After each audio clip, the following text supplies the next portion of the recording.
Welcome to the Clean Power Hour. I'm Tim Montague, your co-host, coming to you from Illinois, and I'm joined today by John Weaver, commercial solar guy from Massachusetts. Welcome, John. How you doing today, Tim? Very good. Nice to see you again. How are things in Massachusetts? The weather's nice. It's pretty warm. Just got off a roof. Those guys are going to be pretty hot. We're getting out on top of roofs at 5 a.m. right now because it's July, but it's nice otherwise. Crystal blue sky, and it just you want to be outside in the summer. People come to Massachusetts for the summertime, so I'm not going to complain at all. We're going to show some photographs of that project that you're working on here shortly. Some other news we're going to cover today is we're going to talk about the growing problem of e-waste in the solar industry. As the avalanche of solar panels gets installed, the avalanche of solar panels needing to be decommissioned also grows. So that is a growing concern. The phenomenon of coal power and closing coal power plants, we're going to talk a little bit about that. We're going to show a wonderful map. And we're going to dive into a couple stories you've got. What are the stories that we're going to cover from your end? Well, two things that I wrote this week. The first, I covered Ameresco. A financial analyst looked at their company, looked at their business, thought that was something to chat about. And the second story, I kind of got into FERC 841, Order 841 a bit. It was approved to move forward by a judge, and starting to learn about what it means and how it's going to roll out. So those are two items I'll cover. Great.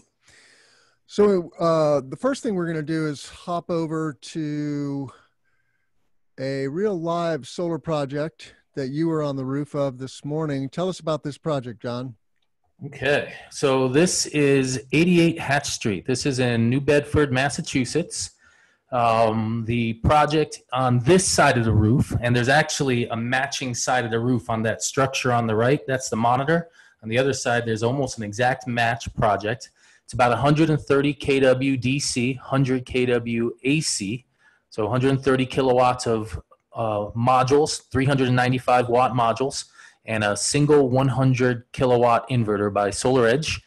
And we're just, right now, we're facing almost due south. The structure is up, north and south.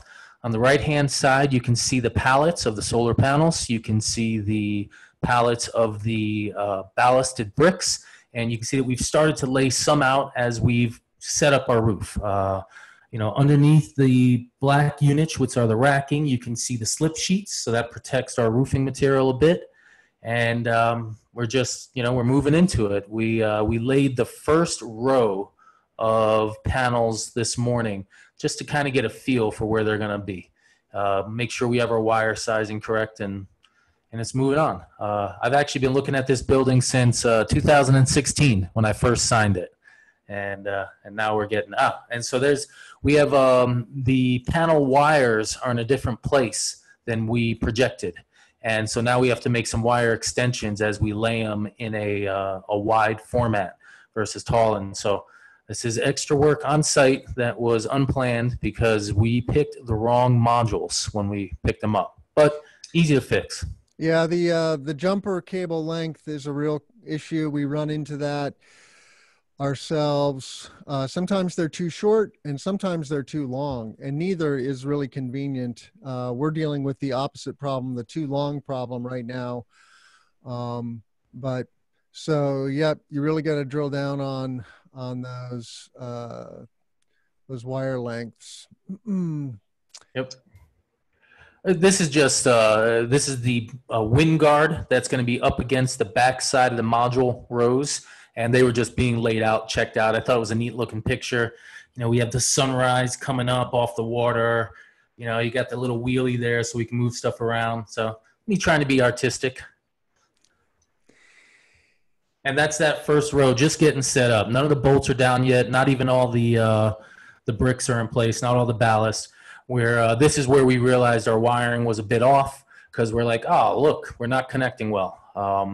We got to keep the wires up off the roofing material, keep it nice and clean. So there's a lot of clips that are holding those wire links. And this is, it's always nice to see the first module go down because it's what we're doing. That's the solar panel right there. So I was happy to be on site when they were getting laid down. Made me feel warm and fuzzy. Yeah, it's always good to see projects go in the ground, so to speak, go on the roof. And, for facility owners out there who are watching this, we're looking at a fully ballasted solar project here. So there's very few penetrations. The only penetration on a project like this would be if the conduits need to go through the roof. Many times we'll go over the edge with conduits. And so you're just weighing it down with bricks. And then, of course, the rows of modules are, they effectively become a unit once they're all connected, and that gives it also some resistance, so to speak. But anything else you want to say about this? It's a neat little corner that we're on. There are 5 solar projects that are visible when standing on this roof. And myself and my prior company have been involved in 4 of them. And so that's just kind of, that's just kind of neat to be up on a roof and be able to see. And there's even a Cylindra project that's visible from up there. Yeah. Wow. 2010 Cylindra project. And it's pumping along, doing its job. So it's just, this is New Bedford, Massachusetts. The city itself, I think, is like 70% solar powered, offset its electricity via PPAs. And I'm pretty certain it's moving toward 100 pretty soon. So it's a neat town to work in. And by the way, I noticed that the Equilibrium metal is a little chunkier. The clips in prior versions were a little thinner. And I just, one of the install guys pointed it out, and I was like, oh, wow. So it's a nice thicker connection this time. And so I kind of like that because things like kind of snap in there and, there's wind pulling on it. And as a guy who has to cover these things and make sure they work well, wind is a scary thing. And but they're just a little chunkier, a little meatier. So I kind of like the way they look this time. In the pre-show, we were talking about project development and some of the aspects of project development that you have to consider at the early stages. Here we're looking at the roof. Of course, the roof condition is a concern. We talked about that last week. You want a roof that's 10 years old or less, not older, because the array is going to be there for 25 years. And then there's the structural question. Can the roof hold 4 to 6 pounds additional dead load? And that's what the array is going to weigh. The snow load is 20 to 30 pounds in here in the Upper Great Lakes, or for you, it's probably closer to 30, I would say, in Massachusetts. No? Well, I'm on the South Coast, so we're around 25. But if you go north, it pops up 5, 10 real fast. Yeah. And it's amazing how some buildings are just engineered to hold just the snow load and nothing else. So you do have to do a structural analysis. It's not a huge amount of money. It's anywhere from $3,000 to $7,000 to do a structural on a building. It helps if you have drawings, but you can always send an engineer out there to take measurements, and then they'll do their calculations. If the array or if the structure doesn't check out for structural, then you would consider going to a fully attached or partially attached, where you're then attaching standoffs. The standoffs tie into the deck and then attach to the array. And you can get down to closer to 2 pounds per square foot with a fully attached project. All right. Well, I'm going to stop that.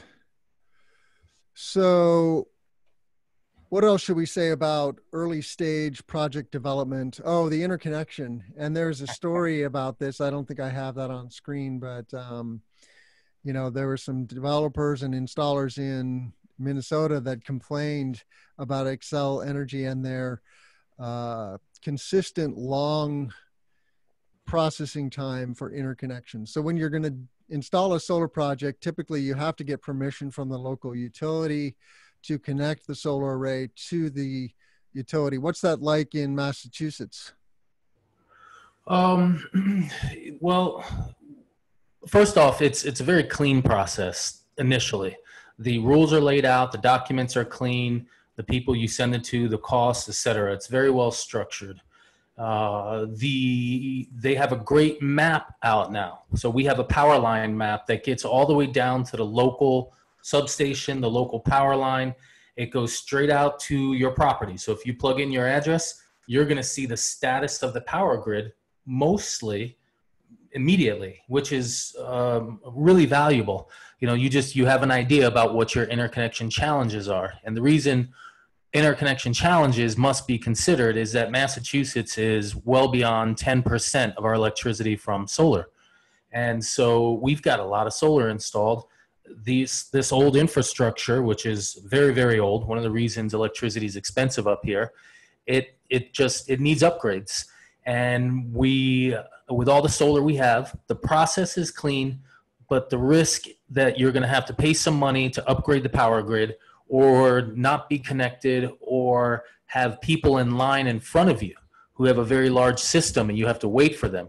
These are all very real things because people are working, there's a lot of developers working very hard in Massachusetts to deploy solar. We have a good incentive structure and business owners and investors like it. And so these are smart people who know how to take their time and click on every single node, every single substation, and find the best place to install. And so it's a clean process. It's online, it's digital, everything's cutting, but you just gotta, sometimes you're gonna be like, is it gonna be a $5,000 upgrade or is there gonna be a $100,000 upgrade? And sometimes you don't even know until the very, very, very end, even though you've been given feedback. I had an upgrade that I was told I was going to spend between 20 and 30,000 bucks in Rhode Island recently. And then when we finally got the interconnection approved at the very, very end, I looked like a hero, and it was a $0 grid upgrade. But throughout the process, I was telling the customer, hey, we're going to have an extra 6 months, 9 months of payback on your project because we have to pay for this upgrade. So it's, you know, even when the documents say one thing and it's clean, it's still not guaranteed to come out clean and perfect and nice. So it starts off nice, and then who the heck knows as it continues on. That's kind of, I tell my customers there's two risks. There's interconnection and structural. Everything else, you know, we can kind of manage. If it's rooftop, that's because I do mostly rooftop. So interconnection, structural, the two things that make me go, are we going to close this deal, or are we going to have to spend some upgrades? And that's the dance early on. Yep.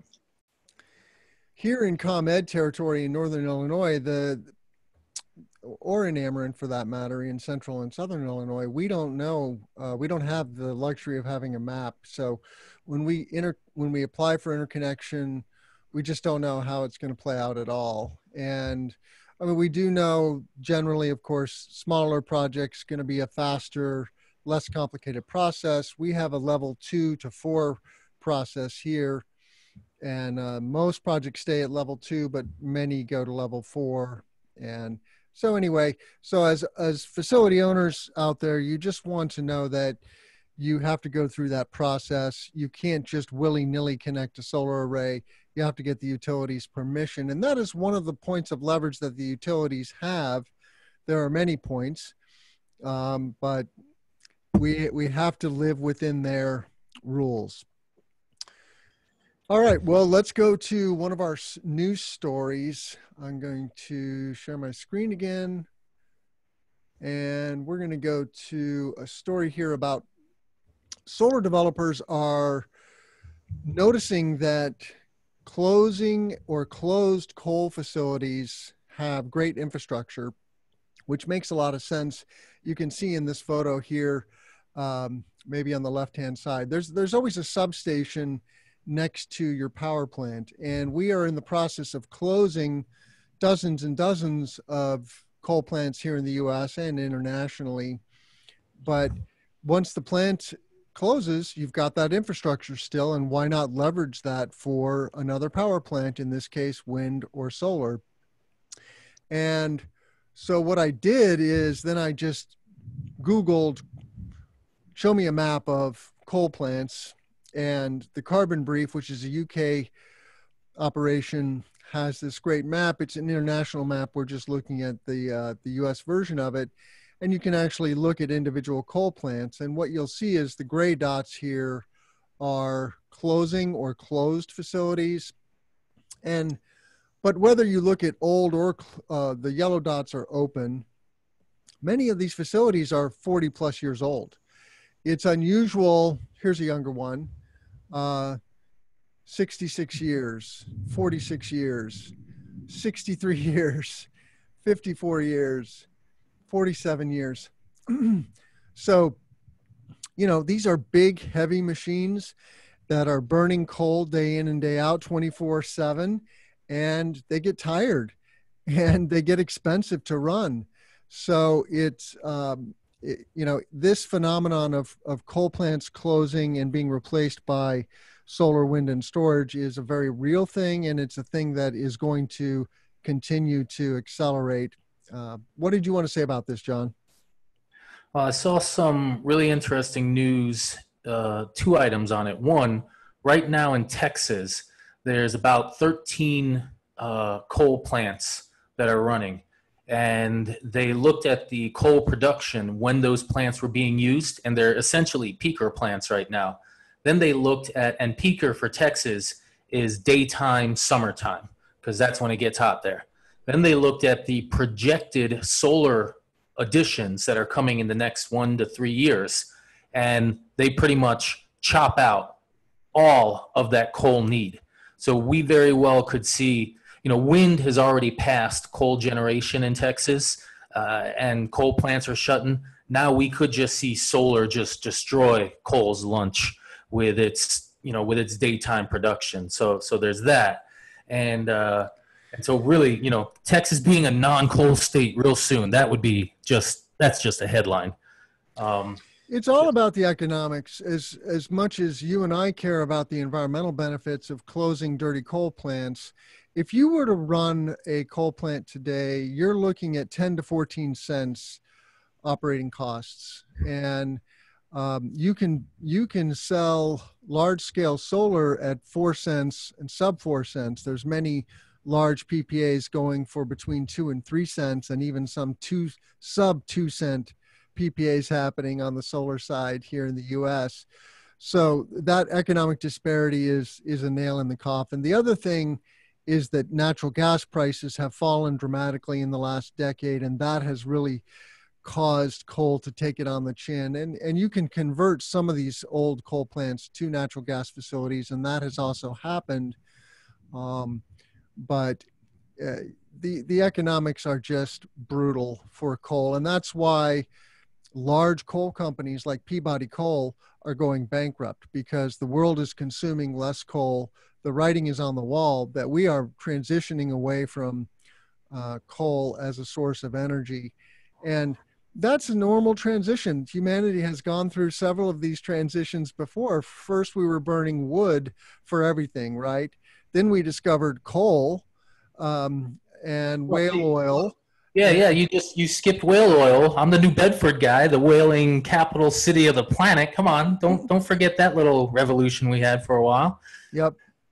And we stopped using whale oil, not because we ran out of whales, but because we discovered oil, fossil oil in the ground in Pennsylvania, I think. And that was just an easier resource, a more energy rich resource to get our grubbies on and to power society with. And now that new resource is wind, solar, and storage. Welcome to the energy transition. And I tell my younger colleagues and my children, we have 50 years of pure growth in wind, solar, and storage. Yes, the coronavirus crisis, the economic crisis that we're in right now is going to cause a downturn in the energy industry, but we're going to bounce right back because the number of people on the planet isn't shrinking and we all need power. And the infrastructure is extremely aged and needing to be replaced, not to mention we're going to triple the grid, at least double the grid, I say triple, as we electrify transportation, right? So massive, massive need for wind and solar. Yep. All right. Well, wonder if we should talk about a couple stories on your website today. Sure. We got two great ones. Amoresco covered a stock, and then And then Yeah, we let's also, go there first. An okay. investor's review of solar stock. You can find these at commercialsolarguy.com/news. We love Ameresco. They're one of the largest solar developers in the country and a well-known ESCO. But what's the meat of this story, John? Well, really what it comes down to is that Ameresco is now looking to own solar projects. Right. And that was the big piece that this particular analyst took away. And his name is Joshua Collinsworth. He founded a small fund, and one of his purchases was Ameresco. And within it, he talked about their ESCO returns.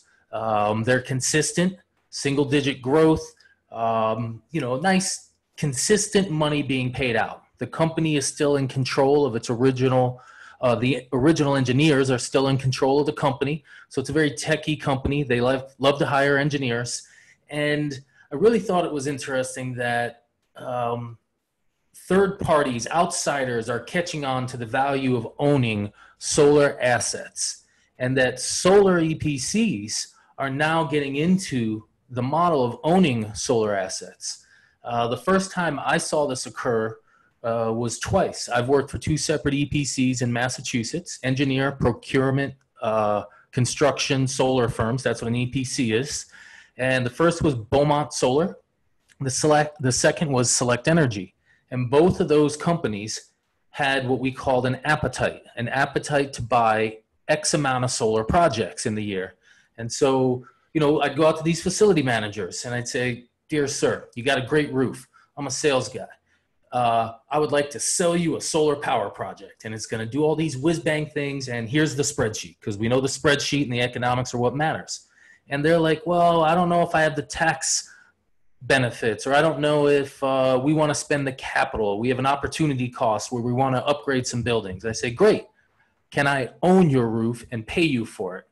And that's such a compelling thing for me to be able to say. It gives me such confidence that I'm willing to put my money where my mouth is when I'm working with these customers. And now Ameresco's adding it, and Peck Energy, who's an EPC in Maine and Vermont in the Northeast, who I've been covering as well, they're doing it. Beaumont was doing it. Select Energy's doing it. Owning solar assets is the cool thing to do these days because it's a 20-year safe investment. And I got a savings account, and I think I literally had an 85-cent dividend last month. And I don't know, I'm not making any money keeping money in the bank. So it makes me wonder how smart it is to own, whether, that's a retirement plan. If you can buy yourself a solar plant around the age of 55, you got 20 years of income coming.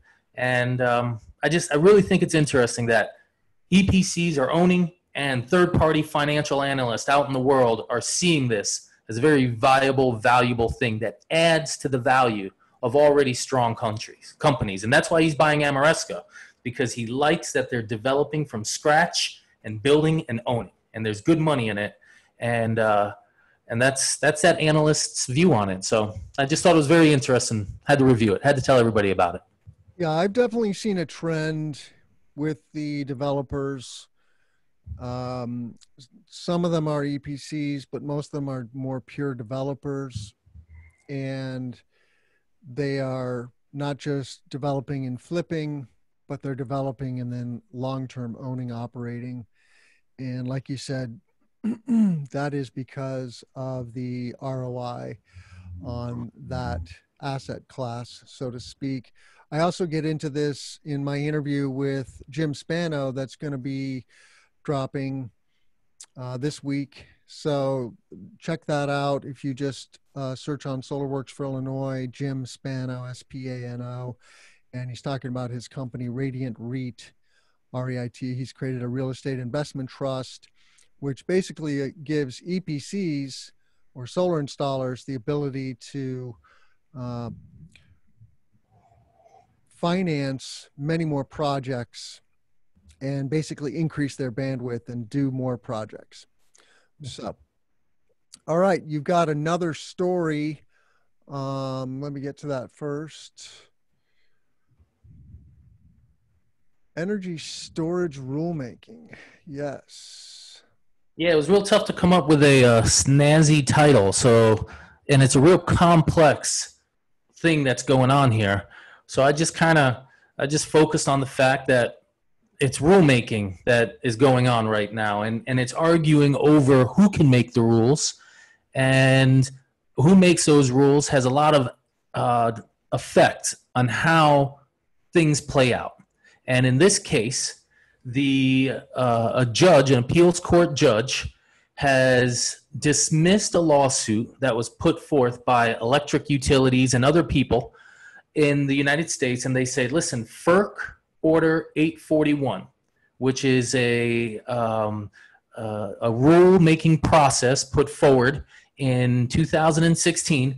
These groups were saying, hey, we're the utilities. We should be able to manage this. We should be able to make the rules. And if that were to occur, we'd have 50 states of rules, just like there is for a lot of electric. FERC has said, listen, first off, we need to make these new rules for energy storage. And what is key is that these rules have to be done on broad levels with the regional transmission organizations. So PJM, New York ISO, New England ISO, MISO, the Southern Power Pool, and these large groups have been given the responsibility by FERC to implement a set of rules. And if you roll up just a little bit, you see that list right there. These are a summary of the rules from the Gradle group. And they're the ones that put together a nice report that I also covered in this article, just a little bit. And really the rules give a structure to energy storage being deployed anywhere on the grid, from behind the meter in your house, behind the meter at your business, to on the power grid standing around all alone. And these rules are looking to take advantage of this hardware, because a battery just sitting at a location doesn't really make much money, because the power grid doesn't go out very much in the United States. That's just the way it works. So then the next thing you got to do is you try to maybe do some peak shaving. So you have expensive electricity in the summer, cheap in the winter, and you try to make a little extra money there. But there's a whole bunch of other ways to make money off energy storage. And what this ruling does, it forces the regional organizations to give a structure to people all the way down to you and me who are installing commercial, residential, behind the meter solar systems with batteries. And it says, hey, you can get your customers a little more revenue in these broader markets. And it's going to be interesting who does it. Probably won't be mom and pop who literally sell into the big grid, but the groups like Sunrun, they're going to definitely connect all their dispersed residential batteries into a single battery. And then they're going to make money off the grid because of FERC 841. And that's really interesting. Yeah, this Rule 841 was a really big deal when it got passed initially, I understand. I don't know when that was, a couple years ago. And then it was being challenged now and has now been struck down. And that allows for the ongoing deployment of distributed generation, customer-owned, behind-the-meter battery storage that also provides grid services. And your article shows that nice graphic of the value stack. So when you install storage, there are several things that you can use that battery for, right? You can use it after hours for, deploying solar energy that you stored up during the course of the day when it was sunny. It gives you some resiliency. If the grid goes out, then you have backup power if you have the hardware to create a microgrid. It gives you grid services like capacity charge reduction. So you can actually attack certain key events that cause your power bill to be high with the battery. And that over the years creates tremendous value. And then there's something called frequency regulation, which we can do here in PJM, right, in Northern Illinois, all the way over to Pennsylvania, New Jersey, and Maryland, right? That's what the PJM in PJM stands for, but that's the super grid that we're connected to here in the Midwest. And yeah, this 841 business is real, means real value for customers on site. And then, as you mentioned, the virtual power plant phenomenon. As we're installing these residential and commercial batteries, they can all become a virtual power plant. And you can see how if every house in a neighborhood has a 10 kW battery in the garage, when the grid goes down, all of those batteries can team up to create a mega battery and provide services to the grid or to the local microgrid. Yeah, one neat thing about that report that made me chuckle a little.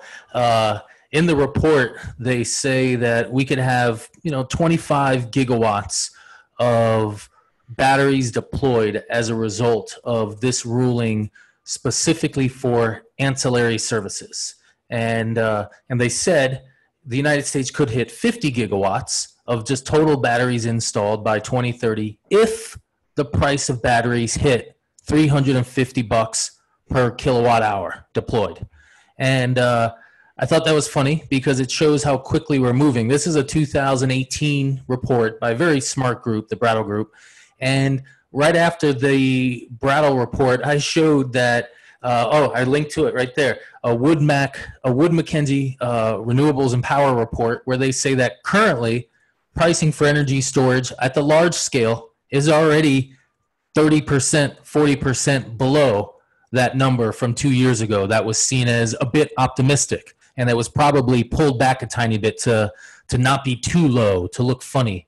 So what that says is that the volume that's going to get deployed in the United States, we're going to blow past 50 gigawatts through the end of the year.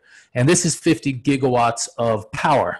So the capacity that's on the backside of it, anywhere 2 to 4 hours, that 50 gigawatts means 100 gigawatt hours to 200 gigawatt hours of capacity. So there's a lot of volume coming. It's evolving aggressively and quickly. This ruling, 841, it really doesn't give us the final rules, and that's the funniest part. It's a rule about rules. It's a rule saying, okay, you guys have to make these rules. And now there are many groups that have to go out and make these rules. Like, for instance, I reviewed the PJM report yesterday, and it's a 500-page document with 50 pages of meat starting it up. So now we get to see the rules get made now that the rules have been made. So there you go. The thing that people need to take away here is that storage is coming. You may not have a battery in your facility yet, but if you go to California, if you go to New York, New Jersey, there are special incentives for storage, and it's really starting to happen. It looks like we're going to install about a gigawatt this year, and then potentially 4 gigawatts next year. And so it is heady times for solar and storage. When you install storage with a solar array, you can then take the ITC, the investment tax credit, on the entire project, and that 26% is a very generous incentive. And that may get extended for several years. Right now, it's currently stepping down to 22% next year and then 10% the year after. But especially if we have an administration change, then that will most likely get extended at 30%. All right. So what we're going to do is go to our next story, which is the e-waste story. And I will share my screen. So, I've been aware of e-waste for about the last decade. Of course, all municipalities in the United States have started to crack down on e-waste and pass laws that you can't just landfill your electronics, right? Because consumers are owning and then disowning more and more electronics. Think of laptops, cell phones, computers, televisions, etc. Well, now we have a new potential waste stream, and that is used solar panels. And the good news is that we're installing 14 gigawatts a year of solar. the energy transition is totally possible by 2035. The bad news is that we are going to have roughly 8 million tons of solar PV panels hitting landfills globally by the end of the 2020s. And that figure is rising to 80 million by mid-century, 80 million tons.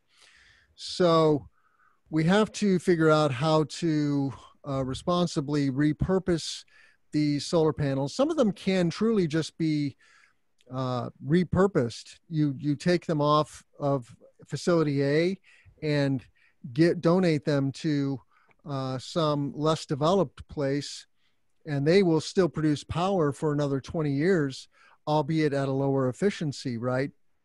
So that is definitely a thing. You don't have to recycle them or grind them up. But what are your thoughts on e-waste, John? So first off, selling the panels to another market. There's a funny story around this, and it kind of tore me how to respond to it when I first saw it. So Europe has some strong restrictions on panel recycling.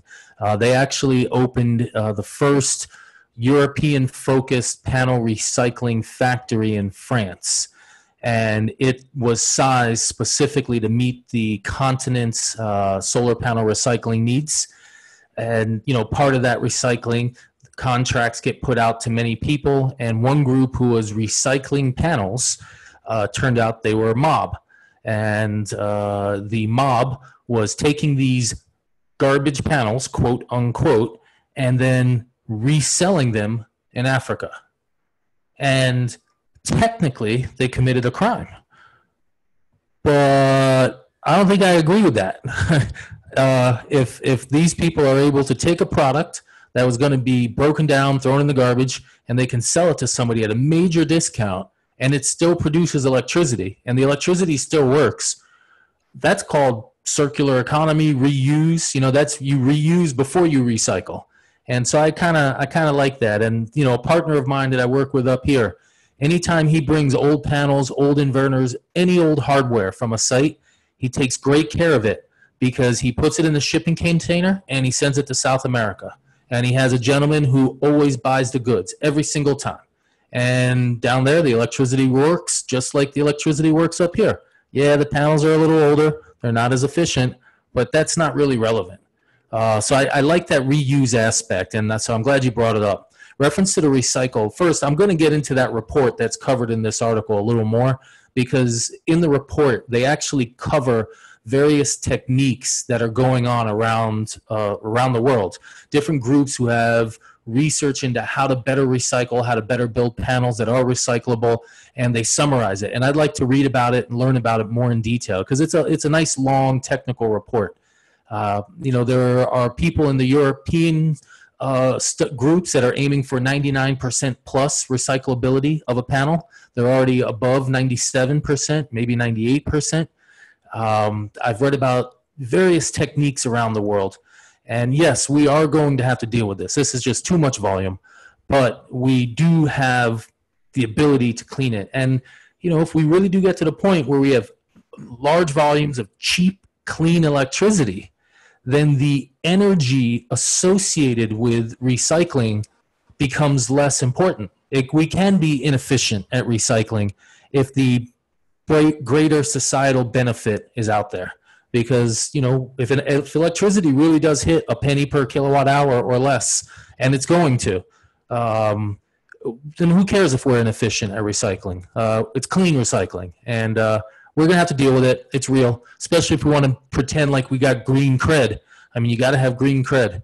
And, So one of the phenomenon in the industry is cradle to cradle certification. SunPower has this certification on their E series and X series. We are a SunPower dealer here at Continental Energy Solutions, and that cradle to cradle refers to designing the built environment to be explicitly repurposed, whether that means taken apart and turned into something else, or simply refurbished and redeployed in its current form. So that is a real thing. Check out Cradle to Cradle. Love to do more in-depth stories on what does this mean exactly, how does it work, because the volume of solar panels is mind-boggling, and we don't want that to become a scourge for the planet, like you said. And I also wanted to highlight that SEIA has Solar Energy Industries Association, which is our national trade industry, has a recycling program. If you just go to seia.org and then search on recycling, you'll find this. So they have created a working group, and they're identifying partners so that you can, if you're in the business of decommissioning solar projects. And that's the good news, John, is that most AHJs, authorities having jurisdictions, whether that's a county or a city, do require a decommissioning plan for larger solar projects. And then you're actually creating a budget for, okay, a recycler is going to give me $10 per panel, and that is a going rate. You buy a panel for $250, you recycle it for 10, and then all the pipe and wire and all the foundations, and there's a lot of materials in solar panels and of course in solar arrays that can be recycled. There's a lot of aluminum, a lot of glass, a lot of copper, a lot of silver, but what we don't want is for these panels to go in landfills, right? Yeah. That would not be good. One of my favorite recycling stories is related to First Solar, who was on that page. And they have a plant out in the Mojave Desert that was struck by a tornado. And there's a really cool image where you can just see the tornado path as it rolled through this solar plant. You just see standard destruction. Instead of nice, neat, orderly modules, you just wreckage. And the people are always worried about First Solar panels because they have some materials that are quite toxic. But the nature of how the panel is built, they actually, and the way the glass and the structure of it, the toxic materials, all the materials that make up the solar are sort of kind of contained within the glass, and they're just held there tightly. And so that when First Solar said, okay, here's how we're going to clean up, they borderline, I'm saying it for amusement purposes, but it's really close. They borderline vacuumed the desert to get all the glass and all the broken material, and they were able to separate it from the sand quite easily. And then they recycled all of the solar material that was destroyed in the field. And so it was, any First Solar panel that gets pulled back from the field is going to end up living a new life, the subcomponents of it. So I think if we really wanted to learn about one group's successful recycling efforts, First Solar is, their product is different and they have a lot more regulations on them because of the nature of their product, but they have figured it out. And that just came with pressure. So I think pressure on the PV industry, the broader silicon industry, we're gonna evolve all the same. Yeah, the First Solar panels are what's called thin film. They include technology called cadmium telluride, and it is an interesting technology. I'm not an expert on it at all, but it's it's called thin film. It's a film that you can literally spray onto a piece of glass that then becomes the generator of the electricity. And it's very different than silicon, either poly or mono, what we call crystalline solar technology. Most of the solar being installed around the world is still crystalline technology. And then First Solar stands out as a vendor of thin film. They target the utility scale market. They're coming out with some ginormous panels, I think like 450 plus watt panels. And we've never installed a First Solar project, but that's the nature of the beast. You have to be a utility scale installer to have worked with First Solar, I think. But are you saying, John, that they will take back their panels? That's a guarantee when you buy the panels? I don't know the exact structuring of the language, like, but there is, they, without a doubt, they will take back the panels, whether you have to pay them or whether you paid them up front to have it in the contract, or whether it's already part of the contract because it's First Solar and their decommissioning requirements are higher. Somewhere within that equation, you do have the ability to recycle your First Solar panels, probably in Ohio, because that's where the base of their facilities are. So yeah, First Solar will take care of it. Yep. And they're about 6 gigawatts of capacity now as they're expanding. And I think the coolest thing about First Solar is that they're sold out into like 2022. So what a great problem to have. Indeed. That's a phenomenon you see in the wind industry too. The turbine manufacturers, they get sold out years in advance. Well, I had one other story just caught my eye. There's a utility scale project in Michigan that is being developed by Ranger Power. It's going to be Michigan's largest solar farm. And I will share my screen here. So Shiawassee County, Michigan is getting a 1,900 acre, $250 million solar project in Hazleton and Venice townships. And they've reached the 20% mark on construction though. So nice 240 megawatt solar farm. It's going to be the largest solar project in Michigan when it comes online. And this is indicative of what's going on in the Midwest, John. While here in Illinois, we have a very strong DG or distributed generation market with residential, commercial, community solar, and utility scale solar. There is a plethora of utility scale happening here in Illinois. We're getting about 650 megawatts of utility scale that's on the books. Some of these projects are going to get built starting next year, and they seem to be in the 100 to 250 range. And they get a little larger. There's some projects that are 300 megawatts that are under construction in southern Wisconsin. There's a whole slate of utility projects in Indiana in that 300 to 500 megawatt range. Minnesota also has some utility scale.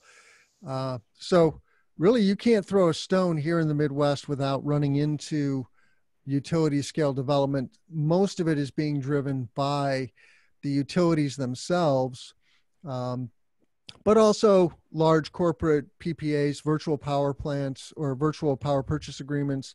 Companies like Facebook, Google, Amazon that are running large data centers, for example, where you can't generate enough power on site. You need to install or buy the power from a large wind or solar facility, and that's what the large tech companies are doing. Yeah, I just did some real quick math on this. So 1,900 acres. If that site is a 5 acre per megawatt, that's a 380 megawatt DC project. If it's 4, then we're talking 475. 475 seems real strong for a 230 megawatt AC sizing. But at 250 million, that puts the project costs at around 75 to 85 cents per watt, which is the going rate for a large utility scale. So, this is a 380 megawatt plus project. 230 megawatts is about 200 times bigger than my biggest project. But, 380, wow, that's a beast. Yeah, I don't know if it's that big. It says, this always frustrates me when journalists gloss over the AC or DC. It says 239 megawatts. I assume they're referring to the AC there. Absolutely. So if it was 240 DC AC, it might be 300 DC, something like that. Yeah, probably. That's a good logical number. But, nonetheless, 300 megawatts plus, man. That's a big project. That's great. Yep. Yeah, I have a similar size project. It happens to be 1,900 acres total site, 1,600 acres of solar farm that's being developed just 10 miles away from where I live here in Champaign County by Baywa-Ree.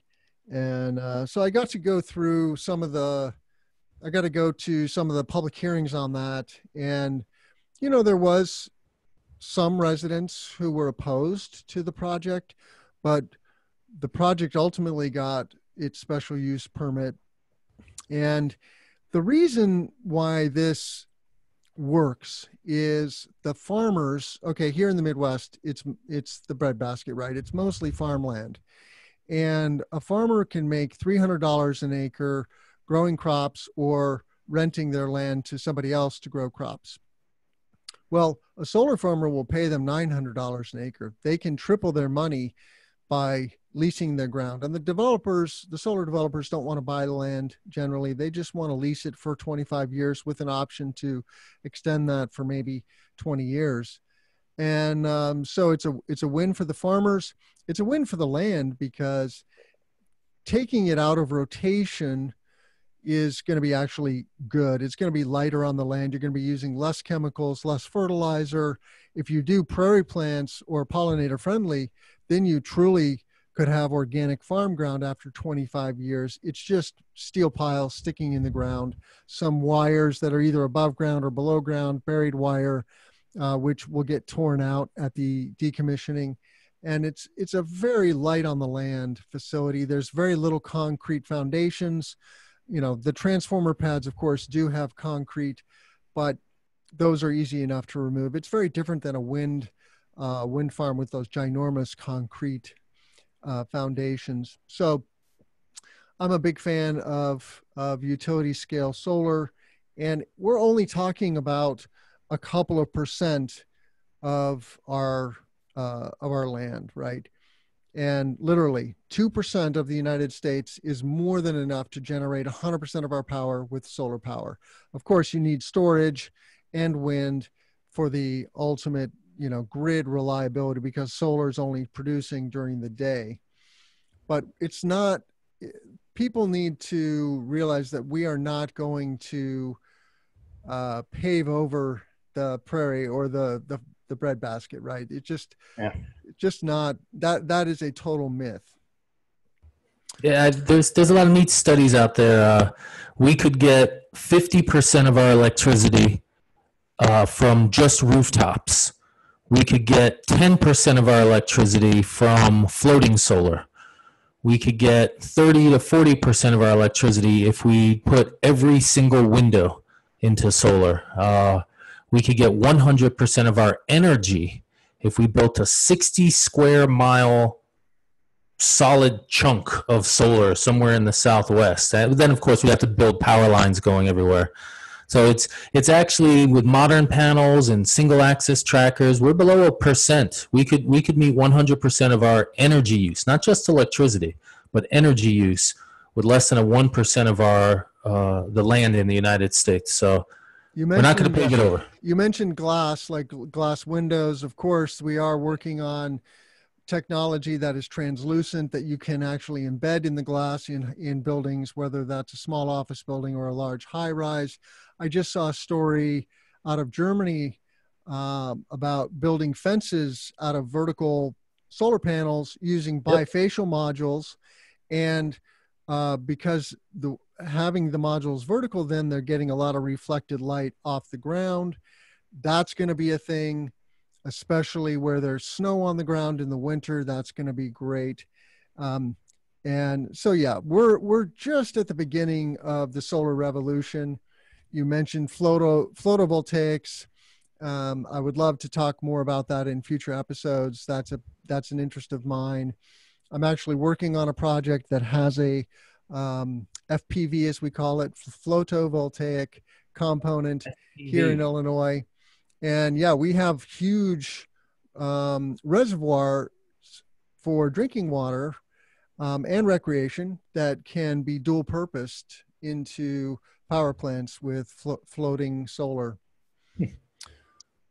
Well, John, I'm out of steam. I don't know if you have any parting thoughts, but been a great show. Thank you so much. And I want to encourage our listeners to check our channel out on YouTube, Solar Works for Illinois, Clean Power Hour with John Weaver and Tim Montague. Please subscribe, give us a thumbs up, please comment, and share it with your friends and colleagues. It's only through your comments that we really know what it is that you want to know. So please reach out to us. You can find me on LinkedIn or on Twitter, TG Montague. John, how can people find you? All over the internet. LinkedIn, you can find us. Toss into Google, Commercial Solar Guy. On Twitter, we're Solar in Mass. And on the website, I try to write as much as I can just to keep myself learning things. So all over the internet, Commercial Solar Guy. Well, thank you. That's been another episode of Clean Power Hour. Everybody have a great day.